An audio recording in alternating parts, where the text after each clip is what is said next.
Don't wake up at 3 a.m. I know most people are going to think I just had a bad dream, but this experience was 100% real, and it still haunts me to this day. It was midsummer, and I'd finished my junior year of high school, and now that I was 18, I moved back in with my dad and started working part-time to help with bills. Since it was July, I hadn't yet gone back to school, and I'd taken a few days off from work to relax and spend some time with the family. My dad had gone up north fishing for a few days, so I had the house to myself for the weekend. After a day full of lounging around and gaming, I decided to call it a night and plop myself onto the bed before cooking out completely. I finally woke back up sometime later, and unsure of the time, I glanced over at my digital alarm clock. 3:04 a.m. it read.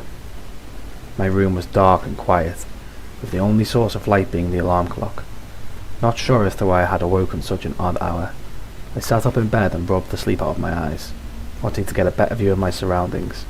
I reached for my phone and clicked on the flashlight app.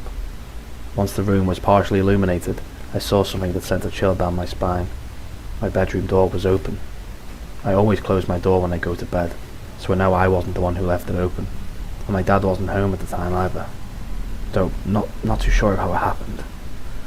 I crawled out of my bed to close it, and as I reached my hand for the doorknob, I was instantly hit with a wave of terror. My skin started to crawl, my stomach was in a knot, my throat tightened up, and my heart started to race. Every fibre of my being was telling me that I wasn't alone, that something was out there, and that touching my door was a death sentence. I tried to peer out into the living room, but it was pitch black, and I saw nothing. Then I turned my ear to listen for any sounds, but I heard nothing. Whatever lurked out there could neither be seen nor heard, and it only served to intensify my already massive feeling of dread. So following my gut feeling, I slowly sauntered back to my bed, crawled under the covers, and shut my eyes tight.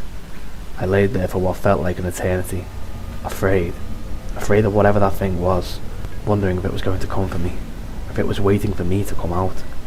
Before long, I drifted back to sleep. I awoke the following morning to discover my bedroom door was improperly shut again. My dad must have come home from his fishing trip sometime that afternoon. I asked him if he'd seen anything strange outside the house. He said that he hadn't, but then he asked me a question that still echoes in my mind to this day. Why'd you leave the front door unlocked?